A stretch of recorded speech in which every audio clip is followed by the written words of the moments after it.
Hi there. We're going to Module 9 now. Module 9 is working with traditional publishers.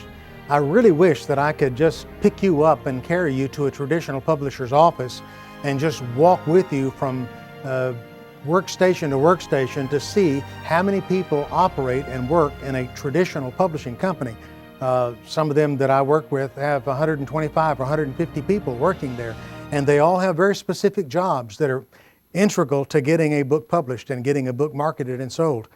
So we can't do that, so I'm just going to try to take you on an imaginary journey and help you understand a little bit of the process that goes in to getting a book from an idea into a published product that someone can hold in their hand and read. Now this won't be a shock. The publisher is the one who puts up the money. So that's really the end of that story. That's why the publisher is so important, because they put up the money to publish the book. There are roughly 82,000 publishers in the United States at this time, and 70% of the books published worldwide are printed in English. There are 176,000 books published each year. The first Chicken Soup for the Soul was rejected 33 times in 4 years. Can you imagine that? 33 times in 4 years they dealt with rejection and stayed with it until they got their book published. And now, I think its last count, it was 300 million copies of Chicken Soup for the Soul books have been sold. What an amazing story of sticking with a project even though it's faced rejection.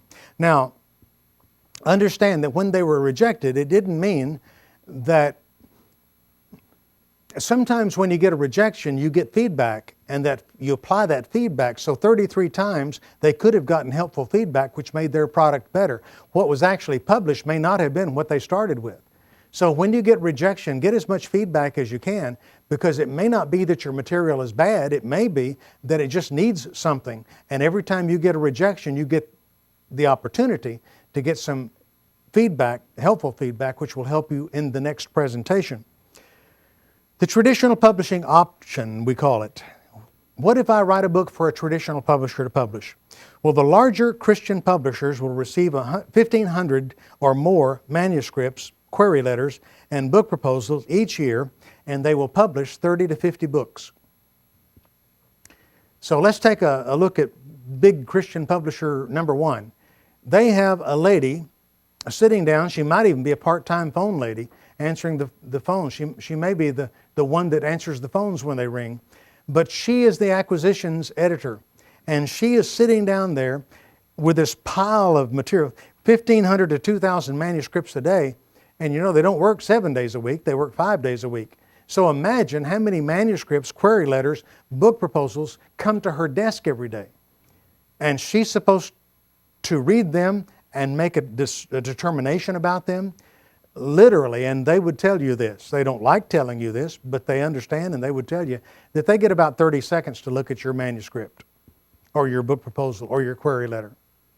And some of them, when they see the title, they just toss it because it's nothing like what they print. They don't publish books about that. They never will publish books about that. And so why did somebody send them that book? We'll talk more about that later, because that's the biggest problem that most people have, sending their book to a publisher who does not and never will publish books like they just wrote. Sending it to the right publisher is important. So she sits there and goes through these query letters and through these book proposals and through these, and a book proposal, remember, Terry's book proposal for my book is, I think it's 50 or 60 pages. She's not going to read this whole thing. She's going to read the first part of it, the cover letter, and she's going to see the gist of the book, and if it seems remotely possible that they could publish it or would publish it, she'll put it in the possible pile. But the rest of them just go right through to the trash. And if you put a self-addressed stamped envelope, there's a chance that it'll get mailed back to you. Sometimes it just gets lost in the mail too. So don't think that you're going to get it back. Understand, don't ever send your only copy. Send a copy. And if you want it back, send the self-addressed stamped envelope. I don't do that. I let them trash it if they want to trash it.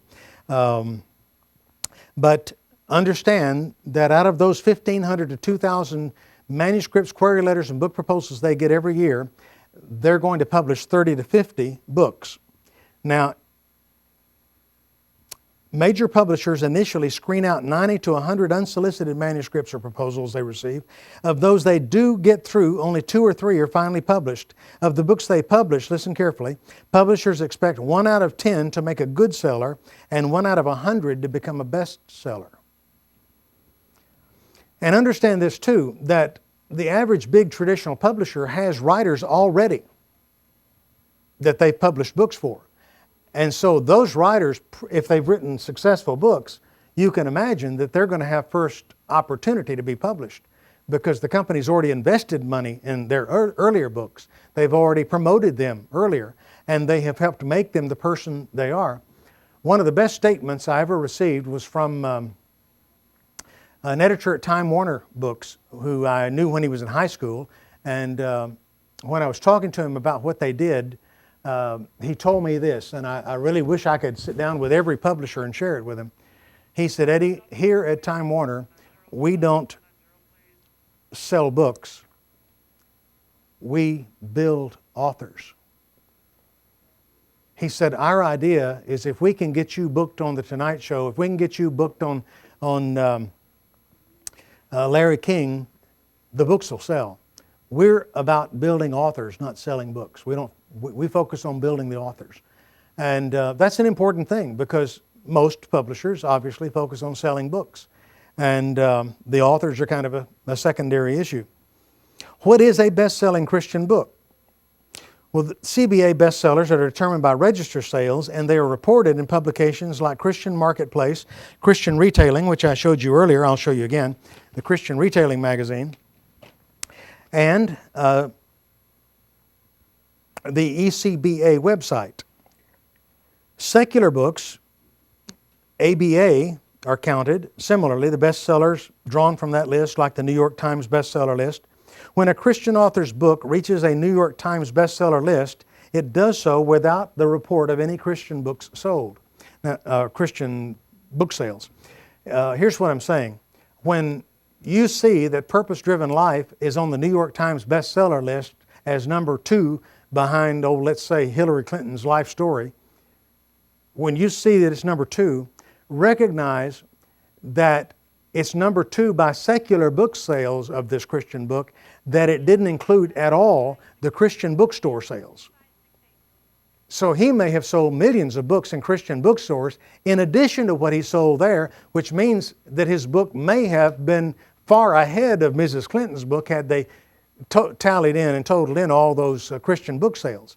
So the New York Times bestseller list only has to do with secular sales. It doesn't have anything to do with Christian sales.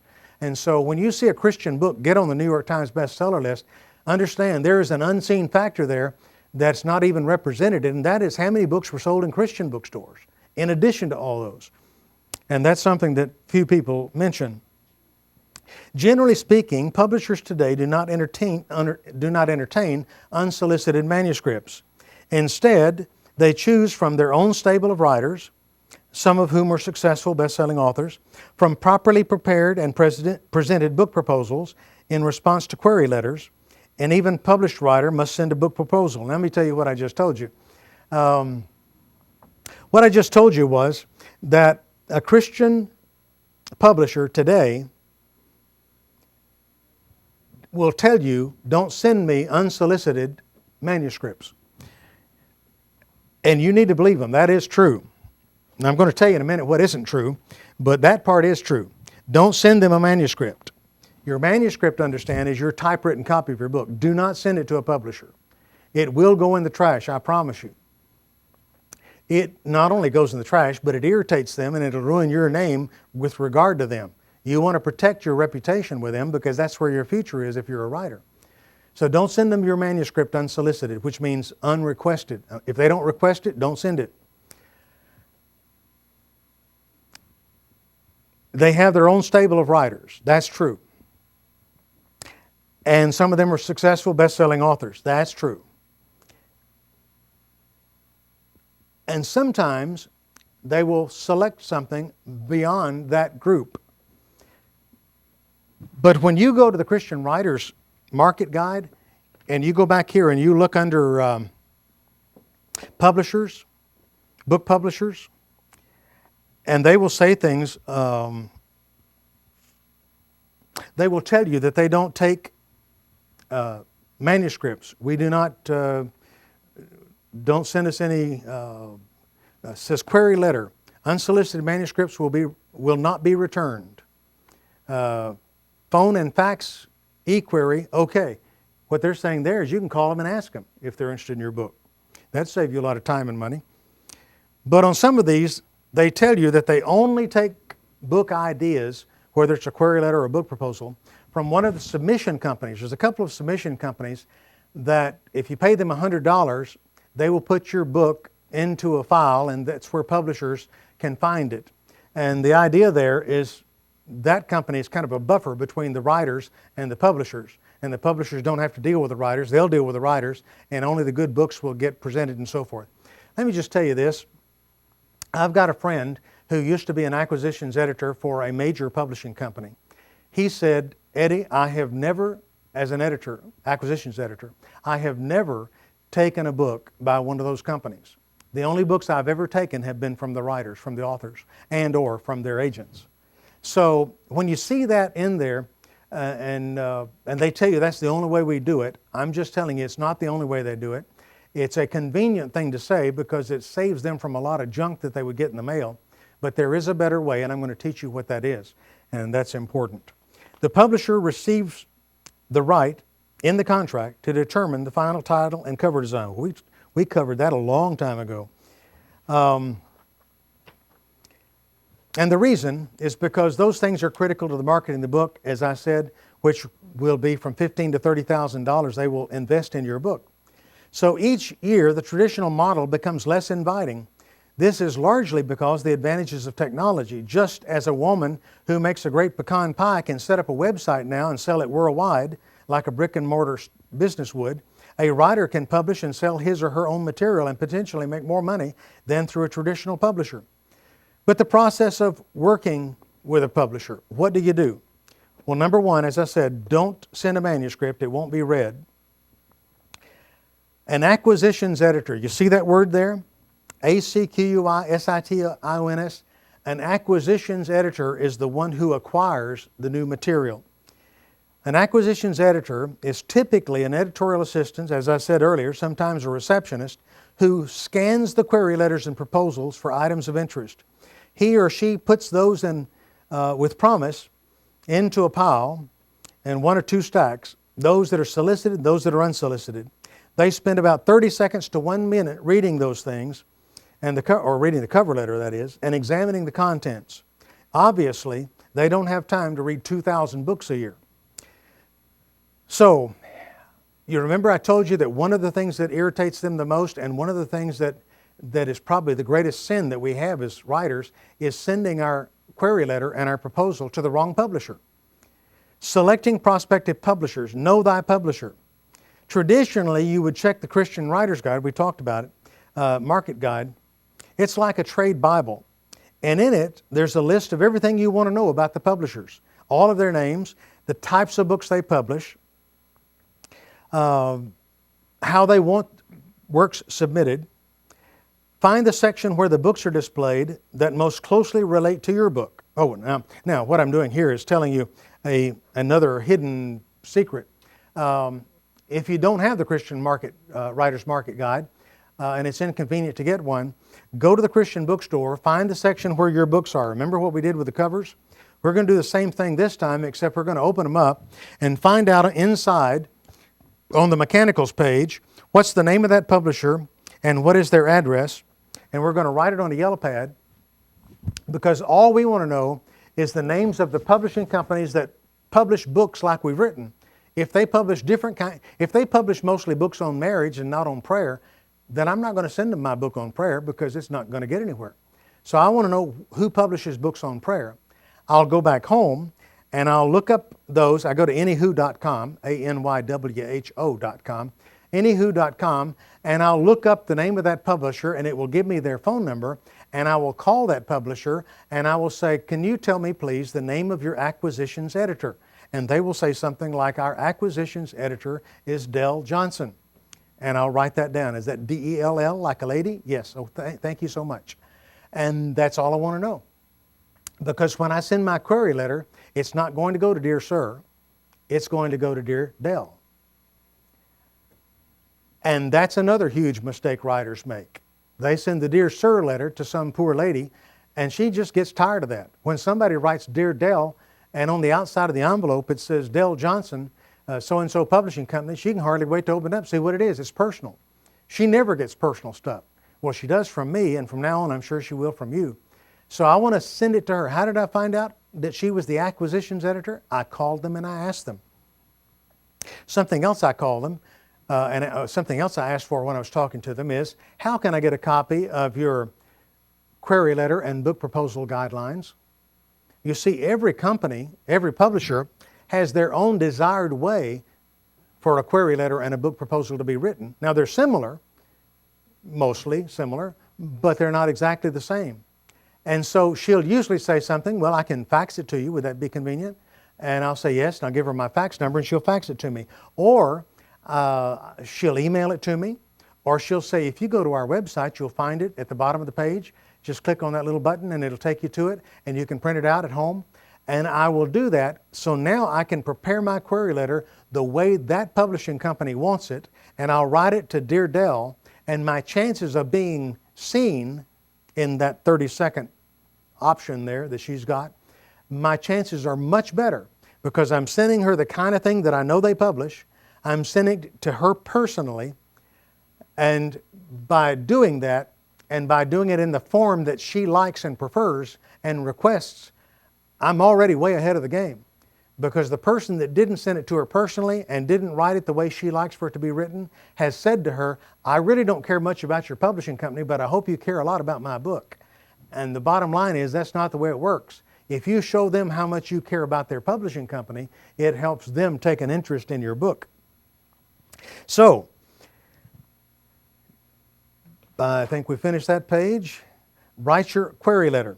Your query letter is a one-page sales letter written to sell the publisher on the idea of publishing your book. You only get one 30-second chance to 1 minute chance to make your first impression, so write your query letter well. Now, if you get my course, Persuasive Writing, How to Move People with Words, you'll get the very best information you can find on how to write a good query letter. Not only that, but a good anything that you're writing anywhere for any purpose, but especially a sales letter, because that's where that comes from. One job that I have that most, even my close friends may not know, is that I write sales letters and sales materials called copywriting, W-R-I-T-I-N-G, copywriting. I write it for major corporations, and it's that kind of copy we're talking about, a sales letter. Here are some things that make a good sales letter, however. Who you are, who you're networked with, what your book is about, what is your working title, why are you qualified to write it, why your book is necessary, who will buy your book, and what you hope your book will accomplish, and why it would be in the publisher's interest to publish your book. All of that in a one-page letter. Do you understand that to accomplish all of that in a one-page letter, it's going to take some serious concentration. It'll probably take you 2 or 3 hours to write that one-page letter to get all this in a good, concise, easy-to-read, compelling fashion. And send query letters to all the publishers on your list that publish the kind of book you've written. Do it all at the same time. If you find 50 of them, send 50 query letters out. If you find 5, send 5 of them out. The query letter has one job.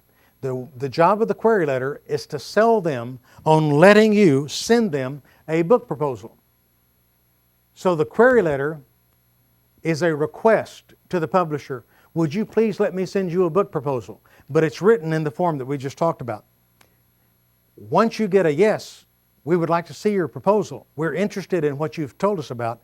Then you send the book proposal, and that's what I'm holding in my hands. And I'll tell you more about that as we get to it.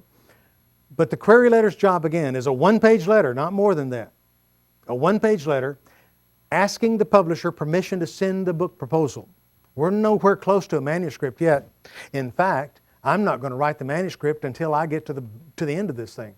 So I don't have a manuscript to write them when I'm sending the query letter. I just have an idea for a book. I'm trying to sell a publisher an idea. Accept rejection when it comes.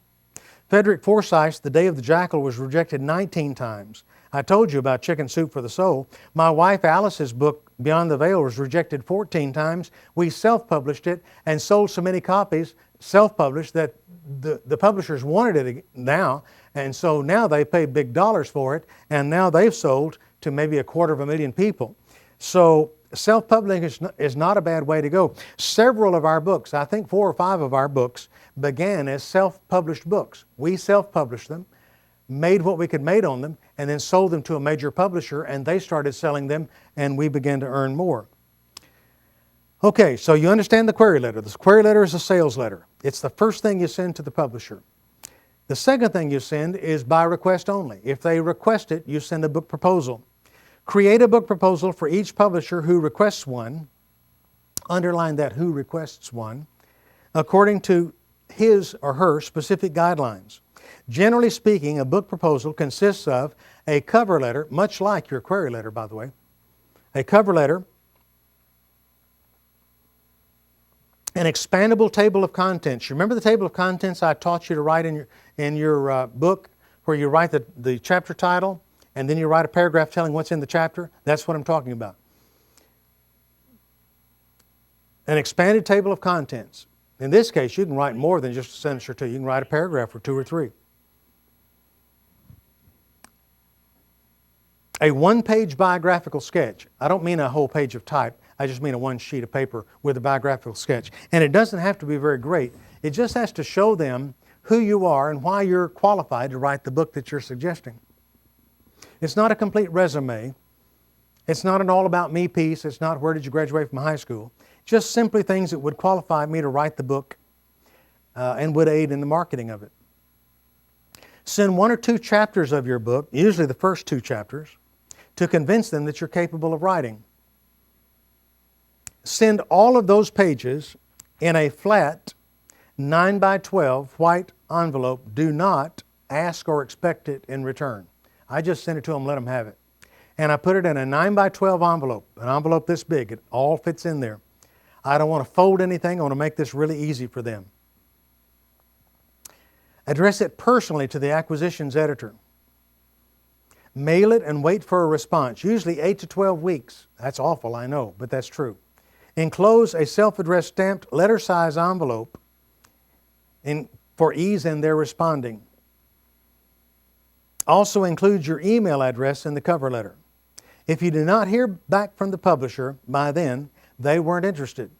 If they are interested, they'll contact you and they will contact you and ask if they can send you a contract. So the purpose for the book proposal is to get a contract. Let's go over it again now. The purpose for the query letter, to get permission to send a book proposal. The purpose of the book proposal, to get them to send me a contract to sign so they can publish my book. When am I going to write my book? Once we get a contract. I'm not going to busy myself writing a book that nobody's going to publish. Now, the next thing in your book there, page 39 on my book, it says this is representative, not necessarily up to date, but it's a Regal Publishing Company, Ventura, California, book proposal outline. This is a sample of what a publishing company might want you to send them in terms of a book proposal. And so you follow those directions and you've written a book proposal. But more specifically, if you get an idea of what this is and get it in your mind, then when you go to another publishing company and ask them for their book proposal guidelines, you can see how they vary somewhat, and you can begin to write them more directly to the company you're sending them to. But I just wanted you to have in your hands a sample of a book proposal. Working with an agent. You may want to hire a literary agent to represent you at the publishing house. Why? Well, a good agent should know whether or not your book has a good chance of being published. You see, Terry Whalen, who I recommend, Terry is a literary agent in the Phoenix area, Scottsdale, Arizona, and he's one of the best, and he's worked with many of the major publishing companies. He has been an acquisitions editor. He knows exactly what they're looking for, and he can look at your material and tell immediately whether or not your material is likely going to be accepted by one of these traditional publishing companies. A good agent can help you create a better query letter and book proposal. So Terry has written a query letter and has sent it to these publishers. And he's ready to send them a book proposal if they request one. A good agent already has a working relationship with the publisher. You pay the agent nothing. By the way, remember that. Because if somebody asks you for money, you don't want to work with them because they don't understand the process, or they're hoping you don't understand the process. You pay the agent nothing unless he or she lands an acceptable publishing contract. An agent may negotiate a better contract for you. I told you that usually we get 15% of wholesale. So if a $10 book's the wholesale is 40% off, $6, and 15% of $6 is 75 cents. So a $10 book, the writer would get 75 cents. That's at 15% of wholesale. But what if the agent has the ability to pull some strings and get you 20 or 25% of the wholesale? You see how that could be to your advantage. Understand, though, that the agent's going to get 15% forever for whatever you get from the publisher. So that's another consideration. But usually the agent should get more for you than you would have been able to get by yourself. Even some agents can only sell 1 out of 50 books they represent to publishers. There are some agents that don't have any better record at selling their books than I do. So recognize that too. You may or may not need an agent. Remember, you will share your profits with him forever. You might first try the tools I've given you to present your book. Everything you need is in this handbook. Everything the agent is going to do for you is in this handbook.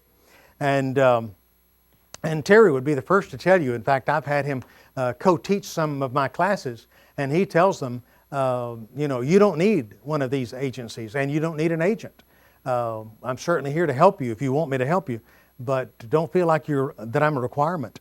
Other ways to get your foot in the door. Attend a Christian Writers Conference where you can meet publishers or agents face-to-face. Join a Christian writers group. A published author can often open their publisher's door to you. You see, just to give you an example, there's a young man, I say a young man, he's in his 40s, he's old enough to be my son. I have a son in his 40s also, so he's young enough to be my son. But Michael Hennon is a missionary on the island of Cyprus. And one day, several years ago, he sent me a book called Strategic Prayer. And I read part of it and really liked it. And I thought maybe somehow we could get it published. But we never really turned our attention to that. One day, a publisher called me and they said, "Do you have anything you want to submit to me?" And I said, "Well, maybe. There's a book called Strategic Prayer," and I told the publisher a little bit about it, and they got excited. And so I sent Michael an email, and I said, "You know that book that you sent me? Did you ever get it published?" And he wrote back and said, "No." And I said, "Would you like to get it published?" He said, "Yes." I said, I have relationships with publishers because I'm a published author. You don't have anything published, so you don't have the relationship, but you do have the book. Why don't you consider letting me co-write the book with you, be the co-author? We'll split the proceeds. I'll give you the greater part of them because you wrote the book, and you'll give me a smaller part of it because I found the publisher. And he wrote back after praying about it and said, "I'd like to do that." And so we did. He got 70% of the royalties. I took 30% of the royalties. I wrote part of the book. I wrote myself into it. I put illustrations and stories about different things in the book that I had. In fact, I wrote the opening part of Strategic Prayer. And that book now has been published. And so Michael Hennon was able to get his book published by working with an existing author, in this case, me. But now our publisher is looking to Michael for some more material. They want to see what else he has. So that's the importance about that. If you got a really good book and you find an author that has been successful in getting materials published, it may be that with their help, they can help you. Attend a Christian Booksellers Convention and meet the publishers. What generally happens at the publishing house? Well, the editorial assistant, that as I said, reads through those 1,500 to 2,000 query letters and manuscripts. About 1% of them will go to the next level. The rest of them will be tossed or returned, depending on whether people wanted them back. The head editor will review them. 2 or 3 editors will look through them. They'll send their reviews to the acquisitions editor, who prepares a final review and a recommendation for the lead editor, and a financial model is drawn up for each book. showing how many copies they think they can sell and how much money the company will make. It's very detailed. It's something I don't ever want to see, by the way. A team including the editors, the sales force, and the marketing department and the promotion department will meet to determine whether the book is worth publishing. And if so, a contract will be offered. So imagine about 12 or 15 people sitting around a big conference table talking about this book idea that Alice Smith or Eddie Smith has, and they're deciding whether or not they're interested. And the marketing department will say, you know, I like the title, or I don't like the title. And the people in finance will say, well, I don't think we've got enough money to publish something like that right now. And they toss this around until they come to an agreement. And if they do, and then they offer the contract. So it's not one person making a decision, it's a team of people. And I'll just tell you this, some of the senior editors are like family friends to Alice and me. We've gotten to know them through the years, and they love us and we love them. And they sit there almost in tears sometimes because their team, their promotion department and their other editors are not seeing the value in our book that we're trying to get published, and they're trying to persuade them to do it, and sometimes they're not successful. And so the team turns down the book, and the senior editor will call me and say, Eddie, I love the book. I think the book ought to be published. If it were my decision, I'd publish it right now, but our team just says no. And here are the 3 reasons why they say no. And that helps me because that'll help me present it to another publisher. But what I want you to see is that it's not an individual. It's always a big group like that. Negotiating the contract. Once your manuscript is accepted by the publishing house, they will send you a contract to sign. And don't forget, except for heaven and hell, everything is negotiable. You can negotiate advanced royalty amount. That is, how much royalty will they give you in advance? Number 2, royalty percentages. How much of the book's sale price will they give you per book? The author buyback price. What are you going to have to pay them to get copies?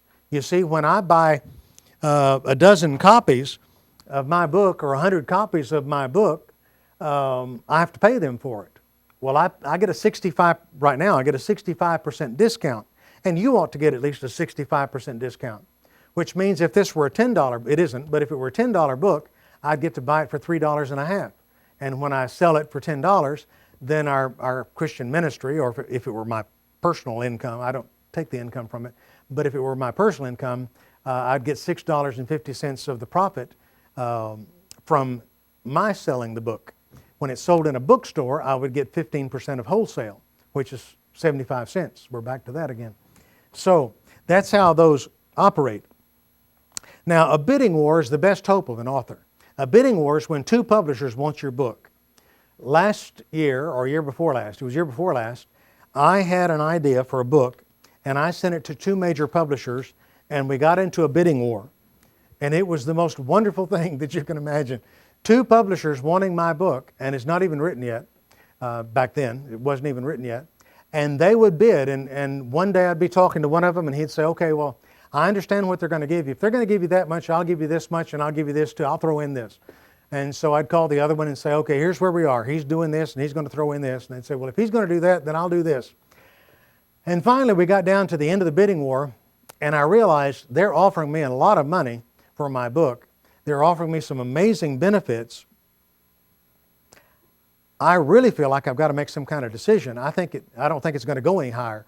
I think they're both getting to the end. They're getting tired of bidding against each other for my book. And I remembered the company that was doing the most for us in terms of promotion and marketing. And this is very important. And I'll just give you a good sample of it. This, again, is the Christian Retailing Magazine. This is February of 2007. And Wayne Cordero is one of the writers for this publishing company that I'm talking about.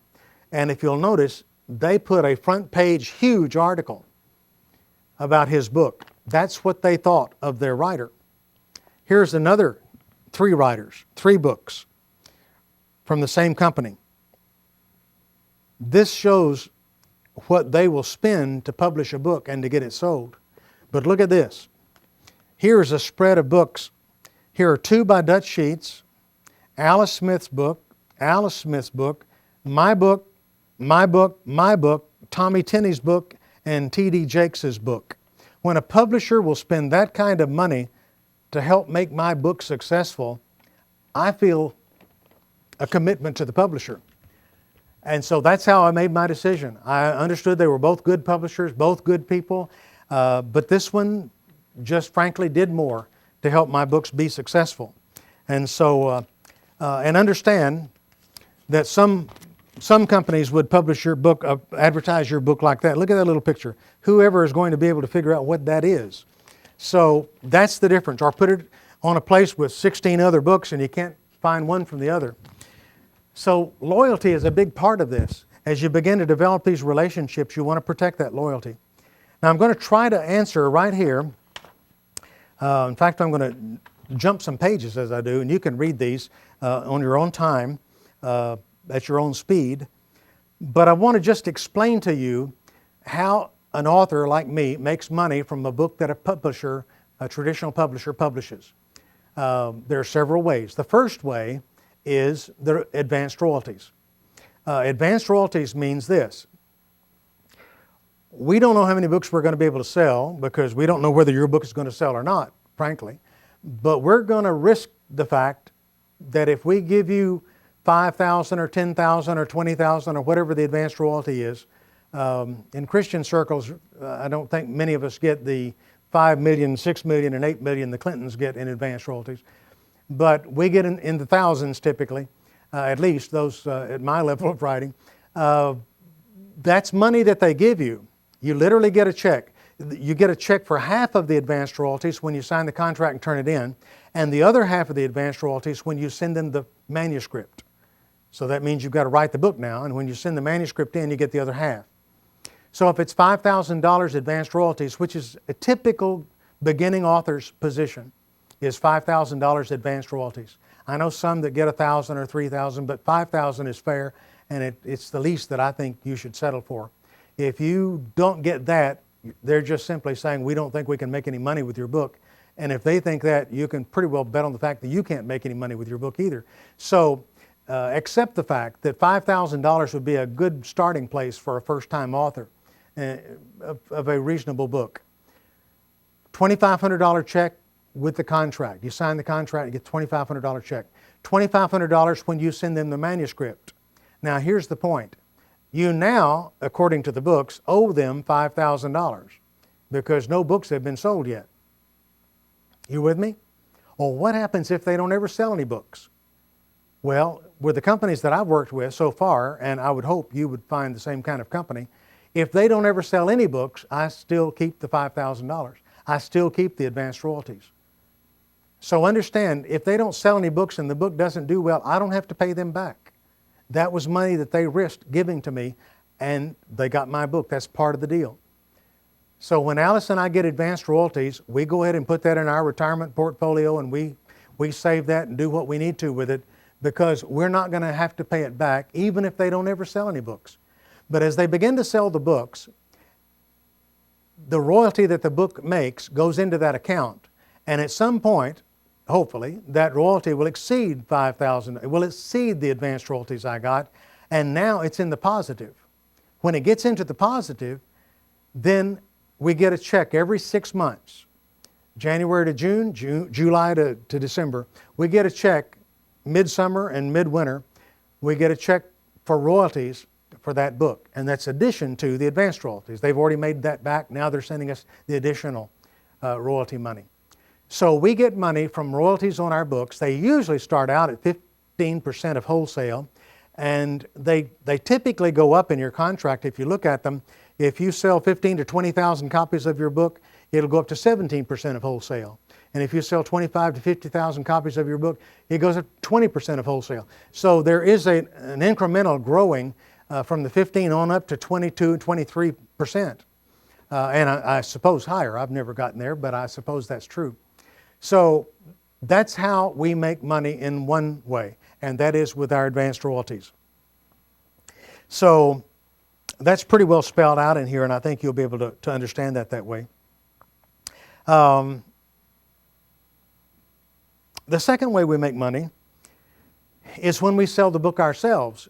If I order 100 books from the publisher and I buy them at a 65% discount and I sell them at retail, then I make 65% of retail when I sell it. So every time I sell the $10 book, I make $6.50.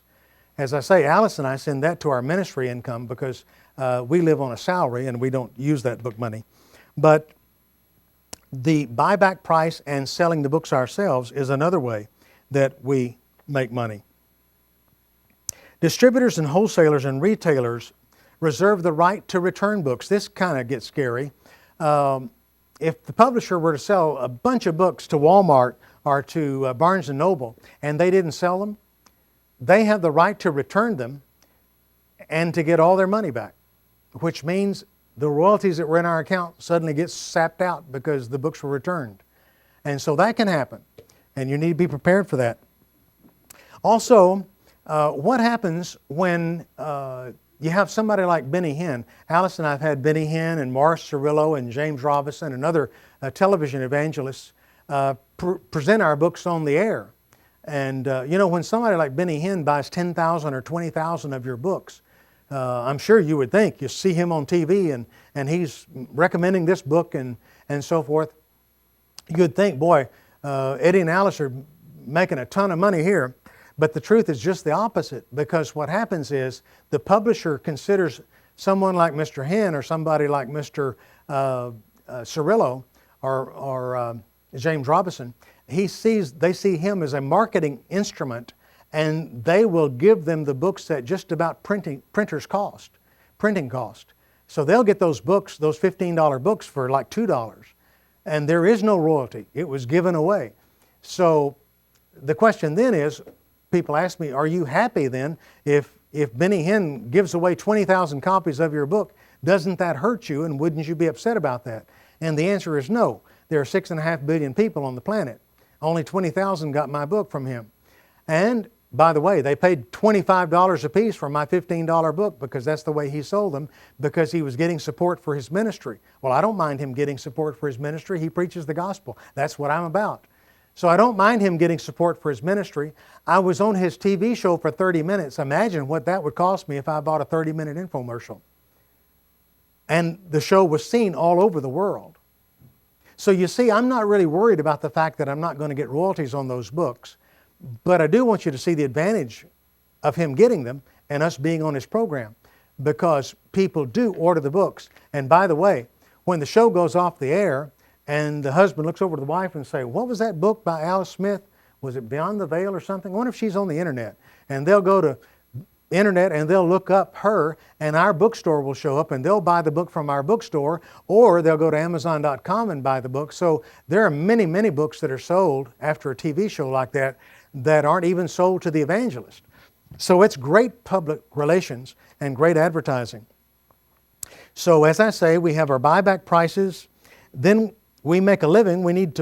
You're going to have to write a whole lot of books if you're going to make a living, because the average book sells 5,000 or 6,000 copies, the average Christian book. And at 5,000 or 6,000 copies, you're going to have to write an awful lot of books to be successful. Or you're going to have to write better books and more successful books, or you're going to have to self-publish. And that's where we get into self-publishing. We're going to be talking about that in a minute. But producing your book, the author turns in the rough manuscript, and an editor takes the process, and he begins to edit it. He works with me, the writer, and the legal department applies for the barcodes. The editor reads through my book without a critique. Then he reads through it, analyzing the structure, proofreading, typesetting, editorial. All this stuff is happening. The books are printed and shipped to the publisher's warehouse, and I begin to get my copies. Right now, I have one copy of my new book. That's why I keep holding it up, hoping you'll buy one.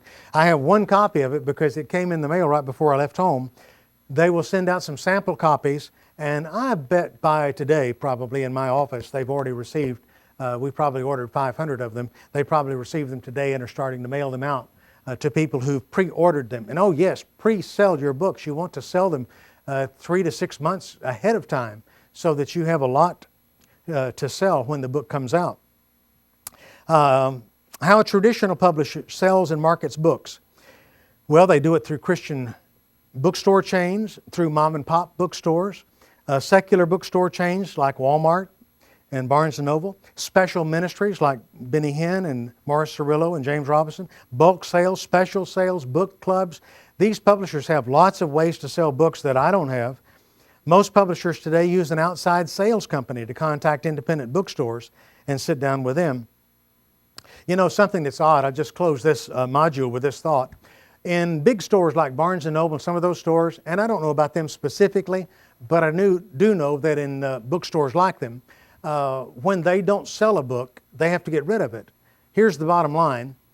Your new book in a Barnes & Noble setting has got 90 days to put up or leave. In 90 days, if people don't buy it, it's considered useless because they have such a turnover of books and clients of people coming in to buy books. Now, the Think and Grow Rich, classic books like that, they'll always have those on the shelf. But I'm talking about new books. 90 days and it's over.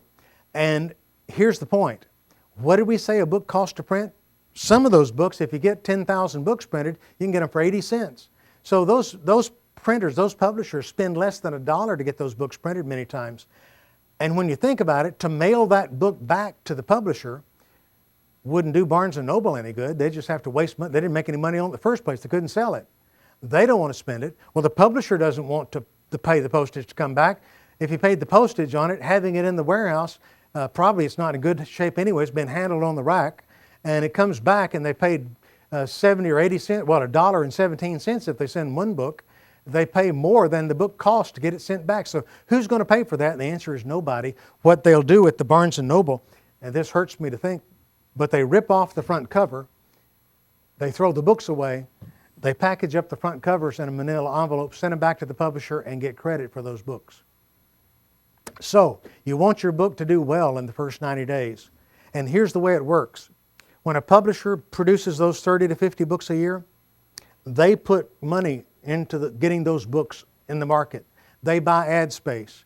And when one of those books catches fire and gets more orders than the others, they don't push the others, they push that one because they can see putting good money after bad is not a great idea. Investing in doing what you see the Father doing. They see the Father's blessing on that book and they'll put that book everywhere. They'll spend thousands of dollars more on that book because people are buying it, which is good business, rather than trying to put money into books that people are not buying. So that's kind of an inside view of the publisher. I hope that's helpful. Read this carefully on your own time and you'll see some more details that I'm sure I probably left out. And we'll look next at Module 10, Self-Publishing, which is a brand new, expanding and exploding industry. How do you self-publish your books?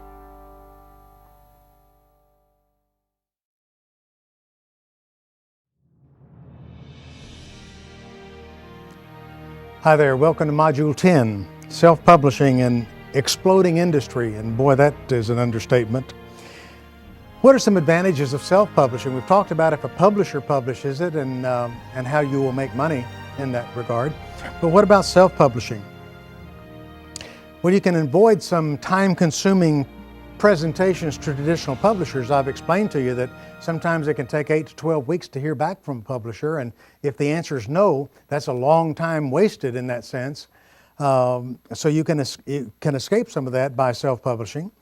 You can escape the likely demoralizing rejections. You can have complete control over the publishing and the marketing processes, which means, of course, you become completely responsible for their success or failure. No more tiny royalties. You profit every time you sell a book. Use self-publishing to attract a traditional royalty publisher. So you can begin, as we have, with several of our books as self-published books and then try to spring off into traditional royalty publishers. Get your book finished in hand far quicker. If I had somebody's manuscript right now, today in my hand, I could have a full printed book by this time next week easily. If I were in Houston, where I live, I have the services to do that. So it's much quicker. Sometimes I'll write a manuscript and it'll be 18 months or 2 years before it comes out with a traditional publisher. But it can be a week or two, or a month or two at least, almost any time for self-publishing. Set the price of your book. When you work with a traditional publisher, they set the price for the book. When you self-publish, you can set the price for the book. Keeping the rights to the book. When you self-publish, all the rights are kept by you. And there is no publisher to worry about. You can keep your title and you can keep the cover the way you want it and so forth. And it could be the only option you have, which is another major consideration. Because getting a traditional publisher to publish your book is getting more and more difficult because of the competition in the industry, the reduction of sales outlets. You know, the mom and pop Christian bookstores are closing down all over the United States in record numbers, as Walmart, half of Walmart's books right now are Christian books. And so the mom and pop books, the traditional Christian publishing industry is changing by the day almost. Okay, who has self-published? Does it make any sense? Well, wait till you hear this. Richard Nixon self-published Real Peace. John Grisham self-published A Time to Kill. Mark Twain self-published Huckleberry Finn. James Redfield, The Celestine Prophecies. Later, by the way, Warner Books paid him $800,000 for it after he had self-published it to success. L. Ron Hubbard, the awful Dianetics, which is the handbook for Scientology, was self-published and still makes millions of dollars every year by their adherents. Beatrice Potter, The Tale of Peter Rabbit. Roddy Doyle, The Commitments. James Joyce's Ulysses. H. Jackson Brown's Life's Little Instruction Book sold 5 million copies, self-published. Julia Cameron's The Artist's Way. Henry David Thoreau, Rudyard Kipling, Benjamin Franklin, Alexandra Dumas, Walt Whitman, Thomas Paine, Edgar Rice Burroughs, Mary Baker Eddy, the founder of Christian Science, George Bernard, which by the way is not Christian and it's not science, George Bernard Shaw, Virginia Woolf, D.H. Lawrence, Gertrude Stein, Upton Sinclair, Louise Hay, Deepak Chopra, and others have self-published their books, and these are well-known, successful writers. So don't think you're taking a back seat when you self-publish your book. It's just another way to get the book out. The problems with self-publishing, research inadequacies. You know, because my book and Alice's book goes to a traditional publisher and goes through so many hands and so many stages of proofreading and editing, there are fewer research inadequacies probably than we would be if we were self-publishing. Poor writing quality. Sometimes self-published books are just poorly written, but the self-publisher didn't have an editor or a good editor and didn't know it was poorly written. The lack of depth regarding the subject. Sometimes they're just surface. They don't really get down to the point. Poor formatting and production values. Sometimes when you open the book, it's just hard to read because it's sloppily put together. It looks like a homemade book, by the way. Inconsistent style and delivery. Inadequate editing and proofreading. Also, when you're self-publishing, you're financially responsible.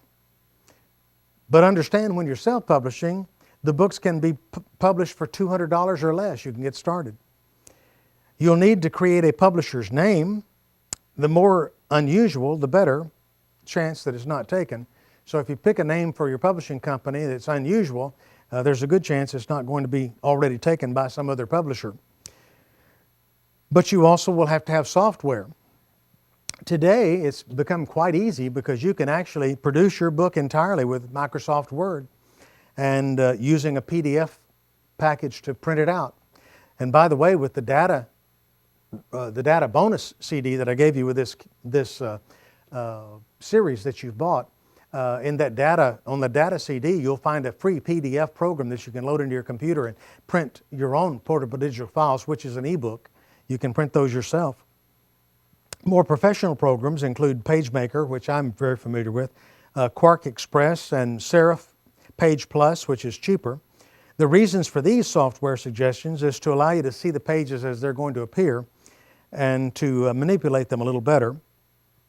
Pricing your book. The business of publishing. If this is to be your business, consider calling them courses and not books.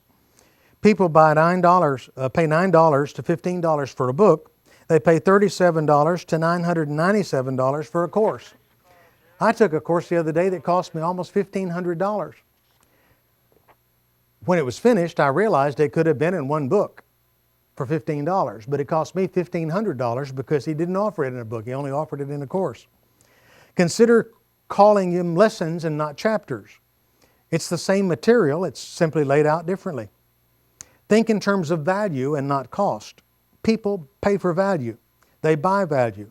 They will buy something from you they could have retrieved from the internet themselves. If you'll do the job for them, they'll pay you to do it. Considerations regarding the price of the book. The format and the size of the book is the major consideration, but also the number of pages it contains, the presence of illustrations. If there are a lot of illustrations in the book, it's going to cost more, or you can charge more. The printing and other costs of your book need to be factored in. The trade discount needs to be factored in. The trade discount is what a bookstore gets.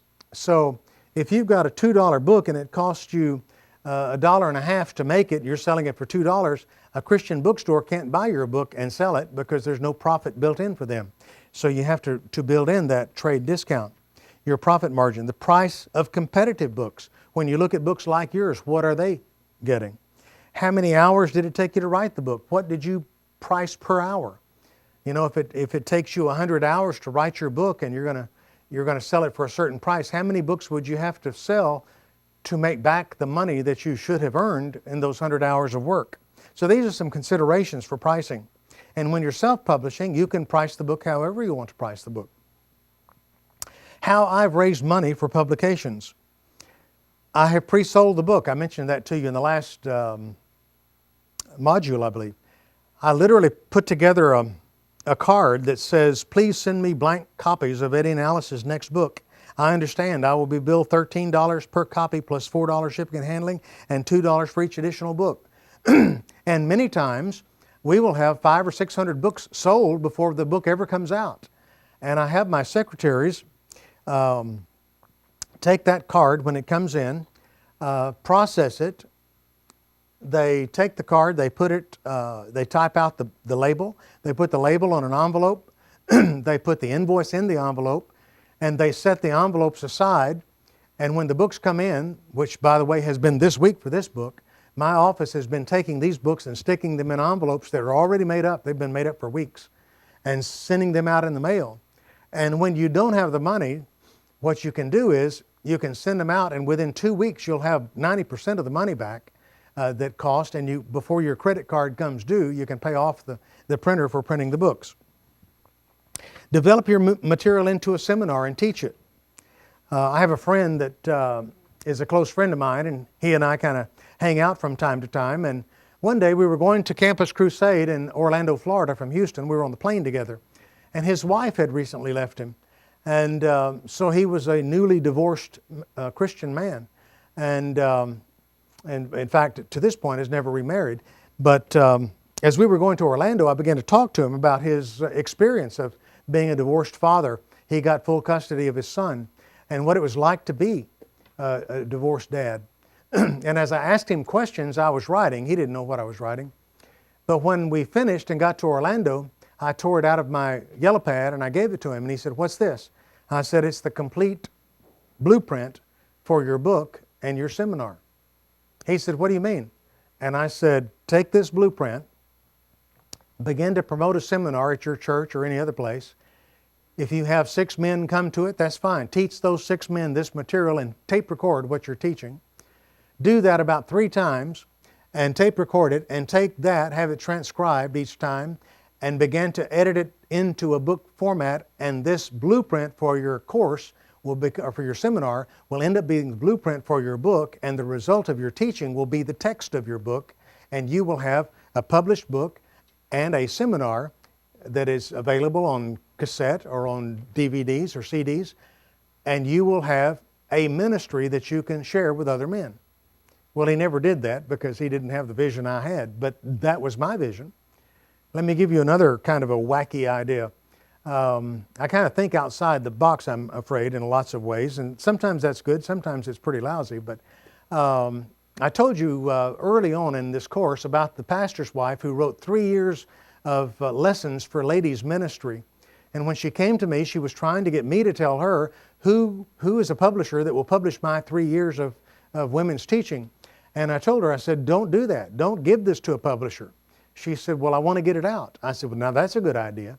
But what we need to do is we need to print this up with a PDF file into ebook format, put it on CDs, on data CDs, and make it available on a CD that people can buy, and they can print it out themselves. In fact, they can buy 1 year for $67. They can buy year 2. If they want to buy both of them, they get a discount. If they want to buy all 3 of them, they get even greater discount. But it's $67 a year. And what they're buying is they're buying the CD that has a PDF file and a license to print 50 copies of the material. If they have 100 women, then they can buy another 50 copy license, which will cost them $40. So for $107, they have spent getting material to teach 100 women this year-long course with these weekly lessons. You see, she can sell the license to use the material, the license to print so many copies. If it's a big church with 3,000 women, they just pay the license to print that many. And all she's selling is a CD. It costs just about $1 to get that mailed to the church. It can be in Australia. She can put an ad on the internet and start being in business by noon tomorrow. So sometimes we make this far more complicated than it should be. So think in terms of value and not cost. Self-publishing with traditional printing methods. Perhaps the most successful self-publishing story of all time was Richard Paul Evans's book, The Christmas Box. It's a moving story about a struggling young family, an eccentric widow who houses them, and a mysterious box tucked away in their attic. Evans wrote it for his own children one Christmas. After photocopying, that's Xeroxing to us, after photocopying 20 copies for family and friends, strong word of mouth led him to self-publish the book for his Salt Lake City market, and he sold 8,000 copies of the book, selling over the course of a couple of years. So now here's a guy who wrote a book. He sold 8,000 copies in his big city market over a couple of years. That's good, but that's not profound, of course. Evans's big breakthrough came when a major New York City-based publishing company, Simon & Schuster, outbid dozens of other publishers at a heated 2-day auction for rights to the story, which netted Evans a cool $4.2 million advance. $4.2 million advance when it began as 20 copies that he Xeroxed for his family. While Evans' experience is exceptional, not the rule, it is certainly inspiring. You can eliminate some of the middlemen and manage the overall publishing and distribution marketing process yourself if you self-publish. You can have more control of the process. You can earn more money than by selling it through a traditional publisher. But this involves a lot more work and expertise to provide the functions and services that the publisher would normally provide. Example, I self-published our book, Intercessors and Pastors. I've shown it to you a couple of times here in this course. I self-published this book. I had more control over the process, and I make more money per sale. My books reach the shelves within 2 months of completing the manuscript. The books that I retail for $13, I clear more than $11 per book. That's more than twice what we would have made had it been published by a traditional publisher. You'll need a book cover artist.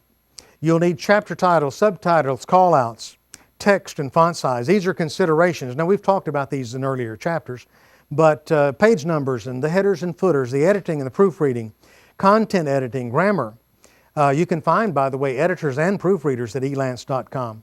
Perhaps theological training. Get your pastor or a retired pastor to read your book and do theological editing and make sure you have kept close to Scripture. Proofreading, again, you can go to elance.com. Copyright. Here is the link that you go to the Copyright Office of the Library of Congress to print out the form that you'll need to print out to do your copyright. The ISBN number, you'll go to this place to get your ISBN number and to get your barcode made. In fact, you might want to write this down. It's Bowker, BOWKER.com. They sell the ISBN number. They also sell the barcode. The barcode costs you about $20, and they'll send it to you, and you can use it. You usually buy 10 ISBN numbers at a time, and you make a barcode one at a time for them as you use them. There are more than 160 ISBN agencies around the world that can provide the ISBN numbers and the barcodes. Allow 2 weeks for the barcode to be processed and provided to you. As I say, you'll likely get 10 ISBN numbers. assign the first one to your first book and make sure it appears on your mechanicals page and on the back liner of your book. Each new book requires a separate barcode. That's why you want the 10. Each new edition of your book will require a separate barcode. Next, you must register the ISBN number, and it's free. You do that at bowkerlink.com, bowkerlink.com,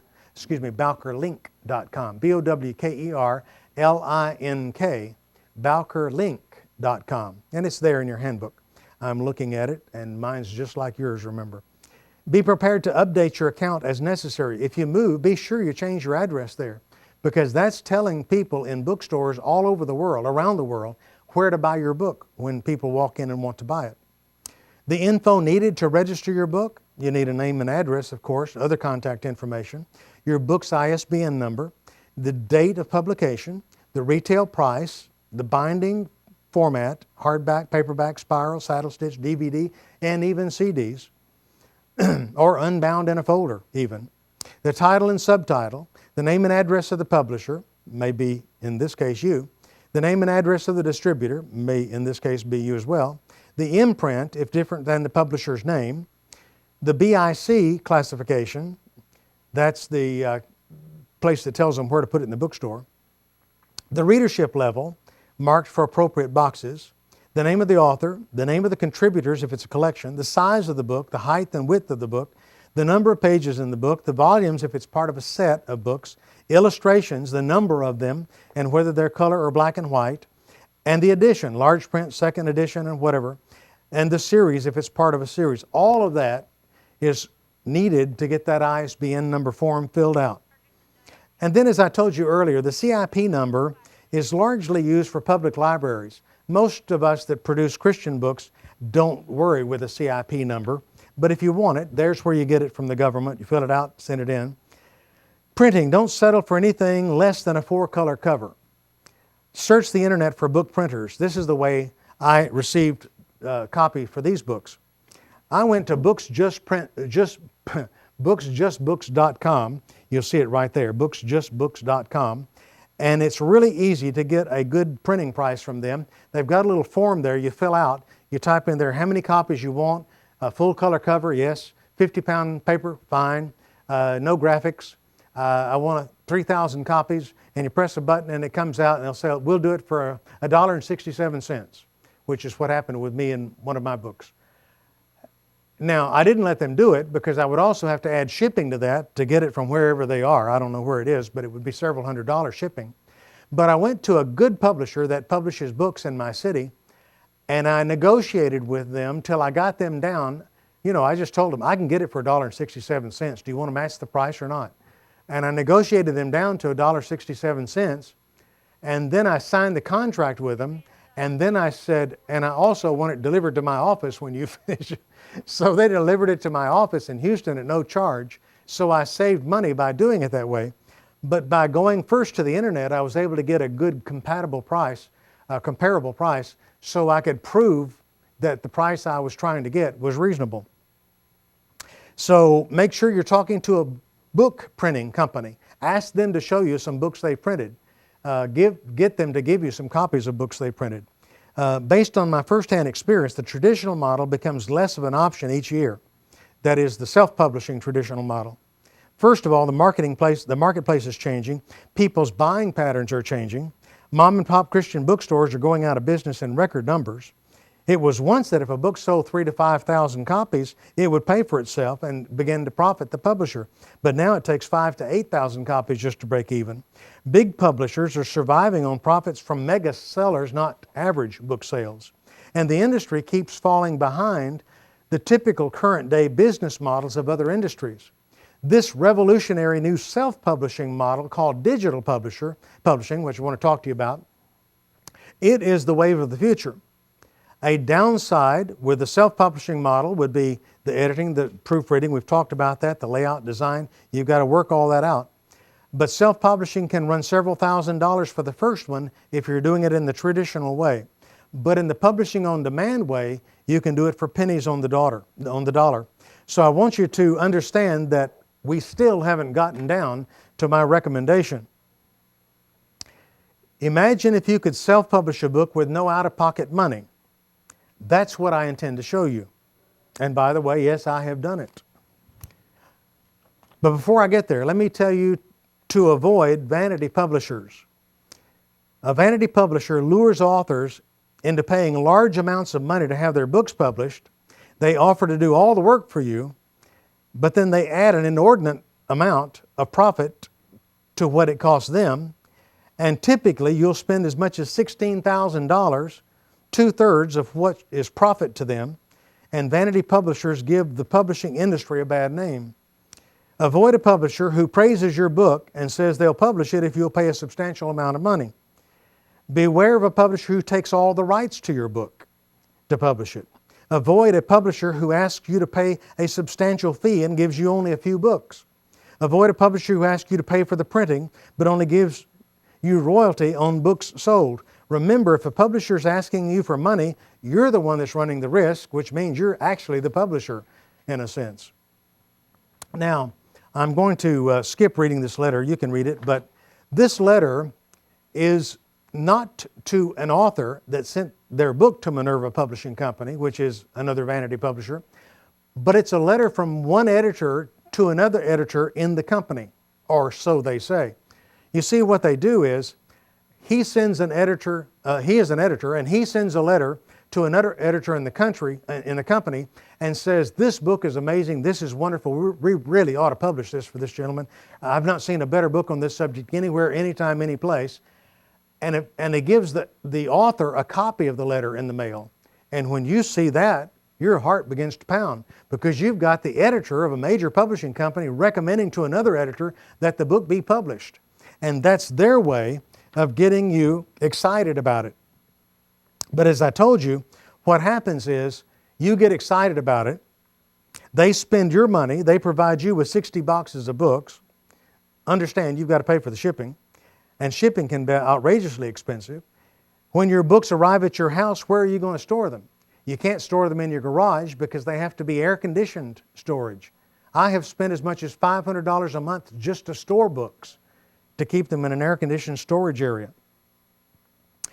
How do you sell the books? That's your problem. One friend of mine, as I told you earlier, has a garage full of books, unsold books, by the way. And I think I told you he owed $16,000. He owes $36,000. The publisher is finished at this point. They begin looking for another author to help, as if that were help. Therefore, I never recommend anybody work with a vanity press. Now, it is true that you can work with a Christian company that will be a co-publisher with you, where they may ask you to put up some money and they're going to put up some money, and you share the expense and they offer you their expertise. That's fine. But when somebody begins to have you put up far more than it makes sense to put up, understand you're just being taken advantage of. Someone asked me the other day about poetry. I wrote them back, your material is poetry. Unfortunately, in the U.S., poetry is rarely published or read these days. It's not typically very profitable. Poetry is to write, not to read. That's the hard word. It's to write, not to read. So it's usually published as filler material in magazines and newspapers. Americans typically buy fiction, history, or instruction, self-help books, problem-solving books, or how-to books. Sadly, I have no idea how to get poetry published other than do it yourself. At that point, you're right back where you started. Where do you get the money to publish? And unless you have an excellent sales plan and know for certain where you can sell the work, it could be a big mistake to invest a lot of money in it, no matter how much you love your poems. Well, here's where we've been headed. This is publishing on demand, digital publishing on demand. This is the new wave. And 10 years ago, I couldn't have told you anything about this because it didn't even exist. But today, there is a publishing revolution. This revolution is self-publishing with publishing on demand. What is it? Books are printed completely, one at a time. That's right, one copy of the book at a time. And it's perfect for a 300 to 500 book run. Actually, anything under 1,000 it's good for. Advantages? Well, get it this way. With publishing on demand, you're going to upload with your computer the file that the inside of your pages consist of, and you're going to upload from your computer the cover that you want them to use, and now they have it in their computers, And they have a machine. IBM makes one and Xerox makes one. Now, there's some that use even less sophisticated machines, but these two big machines, they publish the white pages of the book. They publish the cover on cardstock, the same machine does. It covers it, it coats it with the glossy coat. It scores it. It puts the pages in the book. It glues the cover on the book. It trims it on three sides and spits it out on the other side. One machine does that. Now, the pages have been Xeroxed. The pages of this book were printed on a huge, looked like 200-foot long printing press. A huge commercial printing press printed these pages with ink. But the average person, the average one of us, if we held up a publishing on demand book that was Xeroxed with a publishing on demand system, we can't tell the difference. Now, a publisher, a printer could actually tell the difference. He could always tell you which one's which. But frankly, to the naked eye, most of us would never know the difference. And the covers, they look just as nice as this or nicer. Some of my students in the past year or two have been sending me their publishing on demand digital books the way that I'm telling you about now. I can't tell them any different in quality from the books that we publish and spend big money on to have 3,000 copied. But what happens is once you upload that book, you can order one book. In fact, let me take you back to my daughter's wedding book. You remember what I told you about how I created a book as a wedding gift for her about her and her new husband and with their pictures and their wedding vows and my wedding sermon, and I put it all in a book and I ordered one book. Well, when I got to that place, I've designed the cover. I even put their pictures on the cover. I designed the type style that I want. All this on the website. I don't have a program. It's all on the website. And I'll tell you in a minute where it is. You're not going to believe where it is. But I selected everything I needed. I finished it, and I got to this choice, private or public. Well, what does that mean? It means, do I want anybody to get this book? That would be public. Or do I want only those with a password to get it? Well, I only wanted those with a password to get it, mainly me, because I only want one copy to exist. That's why it's a special book. So I clicked private, and I ordered one book. You know what it cost me? It cost me $12.50 to get that book. Now that's okay. I understand that book would sell for $15 and I'd make, what, $2.50 profit or whatever. That's okay. The point was I only wanted one copy. And so I ordered my copy. But now think about this. What if I had a book on prayer? Or what if you were me and you're there and it says private or public? I would say click private and order one copy. Read it. Pass it around. Let your wife read it. Let your husband read it. Let a friend read it. Tell them to look for misspelled words or any grammatical errors. Because when they find them, and by the way, you will find them in a book like this that you're holding much easier than you will on your computer. When you find them, mark them. And when you mark them, go back there, download the file, make those corrections, upload the correct file, and now the second book you print is going to be printed correctly. You see what you've been able to do by printing one book at a time you could never do. Had you printed 3,000 books, they would have all been wrong. And you couldn't even change them until, you could never change them, but you could change the next printing, but you got to sell 3,000 books to get there. With this, you print one book and the next book can be done right. So it's a perfect way to test a book, to test market a book. So you upload all that, and suppose you're pleased with it. It's got the cover you want. It comes back. You're pleased with it. You like it. You want to make it available to people. So you go back online and you select public. Now, when people say, where can I get your book? Give them the website. They go there. They can buy the book on that website and the publisher will send you 50% of the price of the book. That's your royalties. You get 50% royalties. You say, well, Eddie, I thought you said you get 15% of wholesale. Now you're saying you get 50% of retail. Yeah, 15% of wholesale in the traditional way, 50% of retail in the publishing on demand way. It makes more sense, doesn't it? In one way. In one sense it does. Now you're not getting national promotion and all that with this. But if you just want to print your book and get it out and begin to establish yourself as a writer, it's a wonderful way to do. And what did it cost you? You just buy the books you want. And if you buy one book, it costs you $12.50 maybe.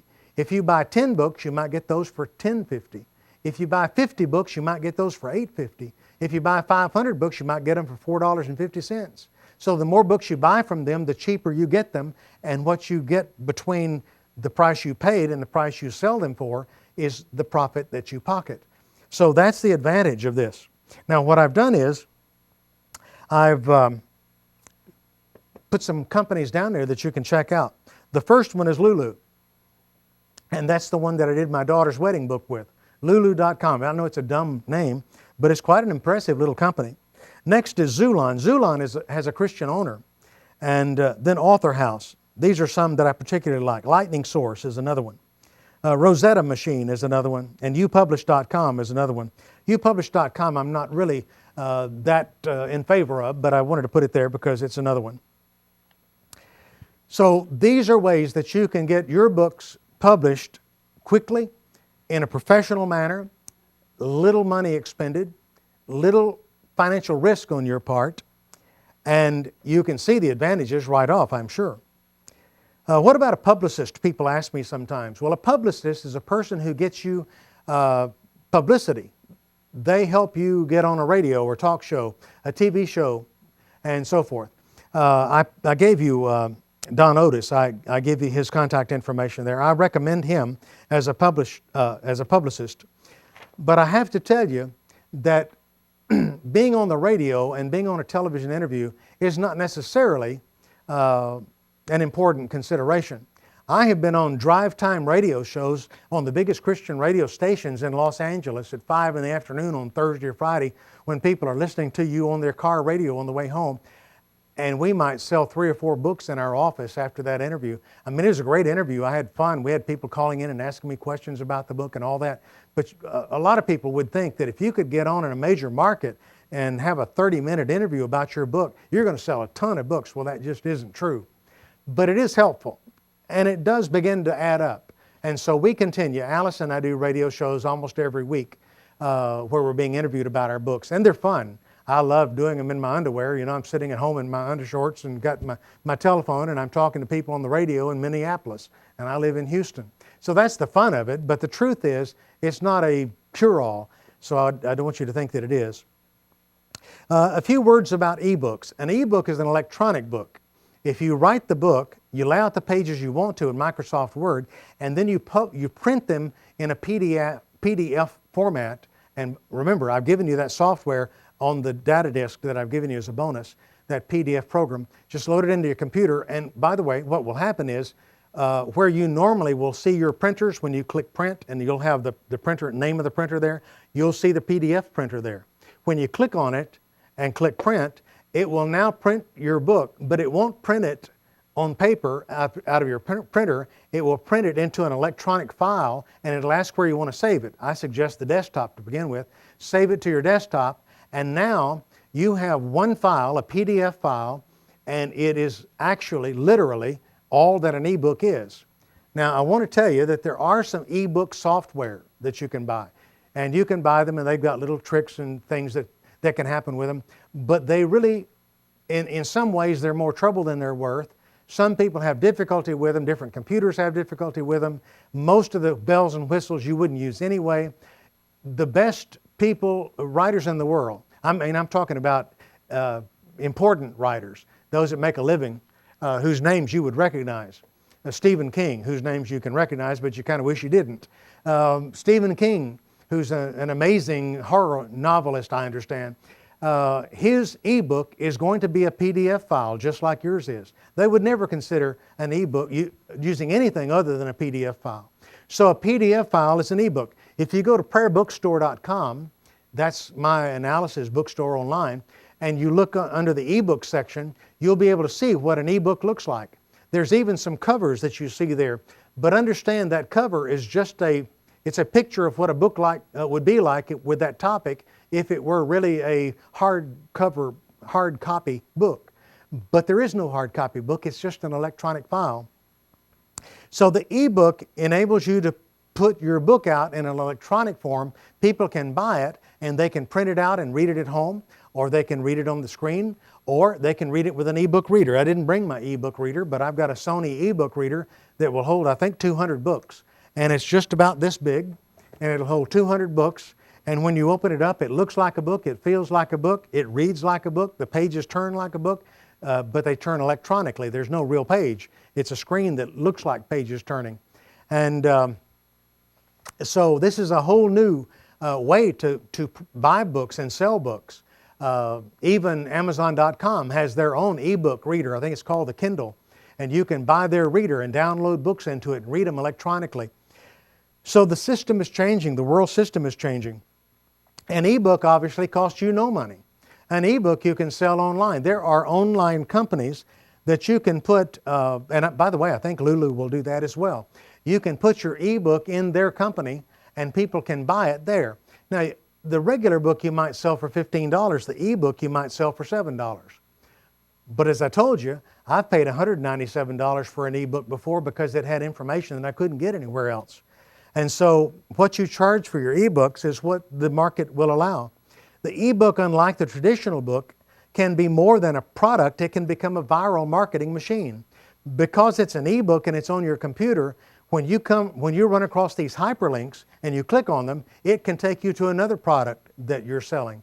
So as you use these ebooks, you can use them to market other products that you have. Keys to good ebook layout. PDF versus ebook software. That's what I told you that I would recommend. The columns, it tells you more about them. The type font. And notice I put pros and cons. There's a more limited number of buyers. Some people won't buy an ebook. There's a bit of skepticism from some people that have never even seen one, don't even know what it is. It requires access to the internet. But the truth is, there are people that are looking for ebooks. Headers and footers and hypertexting and affiliate marketing you can do with ebooks that you can't do with a paper book. Ebook virtual covers. If you go to well, in fact, on your data CD, if you'll go inside that one folder, you'll find ebook covers, and you'll see some ebook covers that I've designed for people's ebooks, and that way people get the feeling and the understanding that they're buying a book because it looks more like a book. Ebooks with little or no writing. You can have them ghost written. You can use the idictate.com and just dictate your book. You can use public domain. And these are other ways that you can produce ebooks. Ebook product. You can sell your ebooks at faithwriters.com. Faithwriters.com is a great site. In fact, I believe it's at faithwriters.com where you can get your own web page as an author, and you can sell your own Christian bookstore, so to speak. You can sell them offline. You can put an ebook on a CD and sell it with a CD jewel case design as if it were a hardcover book. Ebook marketing, the cost versus the value. You might sometimes use the psychology of second interest. And what that means in marketing is you offer a bonus. You know how your wife will want to buy the 85-inch TV because you get the toaster and she's always wanted a toaster like that? That's the psychology of the second interest. You offer something, a secondary item, and people get excited about that and buy the primary item. So building value with auxiliary products, you can provide lots of bonuses and audio e-courses, interview-style courses to promote your ebook. I did just the opposite. You bought my course, but on that data CD, I've given you 1,000 pages of more book writing teaching that you can learn from that is on that data CD in your kit, and it's all in ebook fashion. That's the power of ebooks. Create a website for each product, joint venture with others, and more there. But let me just say this about ebooks.